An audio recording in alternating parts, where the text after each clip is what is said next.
ವೀಕ್ಷಕರಿಗೆಲ್ಲ ನಮಸ್ಕಾರ. Welcome to my YouTube channel. Colors Kannada ವಾಹಿನಿ ಪ್ರಸಾರವಾಗ್ತಿದ್ದಂಥ ಕರಿಮಣಿ ಧಾರಾವಾಹಿ ಕೂಡ ಅಂತ್ಯವಾಗಿದೆ. ಫೆಬ್ರವರಿ 19, 2024ರಂದು ತೆರೆ ಮೇಲೆ ಆರಂಭಿಸಿದಂಥ ಕರ್ಣ ಧಾರಾವಾಹಿಯು ಮುಕ್ತಾಯವಾಗಿದೆ.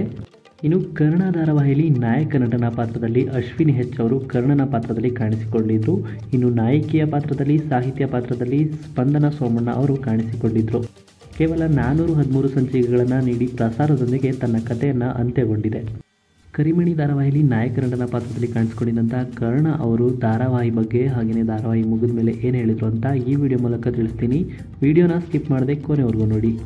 ಇನ್ನು ಕರ್ಣ ಧಾರಾವಾಹಿಯು TRP ಕಾರಣದಿಂದಾಗಿ ಕೊನೆಯಾಯಿತು ಅಂತಲೇ ಹೇಳ್ಬೋದು. ಮೊದಲನೇದಾಗಿ ಎಲ್ರಿಗೂ ನಮಸ್ಕಾರ. ನಾನು ನಿಮ್ಮ ಮನೆ ಮಗ ಕರ್ಣ. ಇಷ್ಟು ದಿನ ಕರಿಮಣಿ ಸೀರಿಯಲ್ನಲ್ಲಿ ನಿಮ್ಮ ಮನೆ ಮಗನಾಗಿ ಕಾಣಿಸಿಕೊಳ್ತಿದ್ದೆ.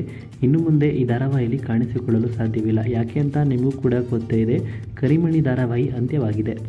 ಇಷ್ಟು ದಿನಗಳ ಕಾಲ ಯಾವ ರೀತಿ ನನ್ನನ್ನು ನಿಮ್ಮ ಮನೆ ಮಗನ ರೀತಿ ಒಪ್ಪಿಕೊಂಡು ಪ್ರೀತಿ ತೋರಿಸಿದ್ರೋ ಅದೇ ರೀತಿ ಮುಂಬರುವಂತಹ ಹೊಸ ಪ್ರಾಜೆಕ್ಟ್ಗಳಲ್ಲಿ ನಾನು ನಿಮ್ಮ ಮುಂದೆ ಬರ್ತೇನೆ.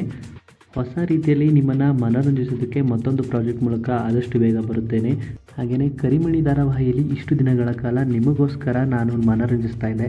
ಹಾಗೆಯೇ ಇಷ್ಟು ದಿನಗಳ ಕಾಲ ನಿಮ್ಮ ಪ್ರೀತಿ ವಾತ್ಸಲ್ಯ ಯಾವ ರೀತಿ ನನ್ನ ಮೇಲೆ ಇತ್ತೋ ಅದೇ ರೀತಿ ಮುಂದುವರಿಯಲಿ. ಮುಂದಿನ ಹೊಸ ಪ್ರಾಜೆಕ್ಟ್ಗಳ ಮೂಲಕ ನಿಮ್ಮ ಮುಂದೆ ನಾನು ಆದಷ್ಟು ಬೇಗ ಬಂದೇ ಬರ್ತೇನೆ.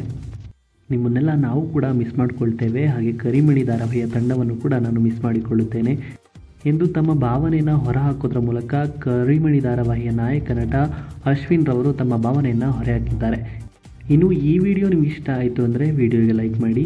ಇದೇ ರೀತಿಯ ಇನ್ನಷ್ಟು ಹೆಚ್ಚಿನ ವಿಡಿಯೋಗಳಿಗಾಗಿ ನಮ್ಮ ಚಾನಲ್ಗೆ ಸಬ್ಸ್ಕ್ರೈಬ್ ಮಾಡಿ. ಹಾಗೆಯೇ ನೀವು ಕೂಡ ಕರಿಮಣಿ ಧಾರಾವಾಹಿನ ಮಿಸ್ ಮಾಡ್ಕೊಳ್ತೀರಾ ಅನ್ನೋದಾದರೆ ಕರಿಮಣಿ ಧಾರಾವಾಹಿಯ ನಾಯಕ ನಟನಾಗಿ ಕಾಣಿಸ್ಕೊಂಡಿದ್ದಂಥ ಕರ್ಣನ ಬಗ್ಗೆ ನಿಮ್ಮ ಅನಿಸಿಕೆಯನ್ನು ಕಮೆಂಟ್ ಮೂಲಕ ಕಮೆಂಟ್ ಮಾಡಿ ತಿಳಿಸಿ.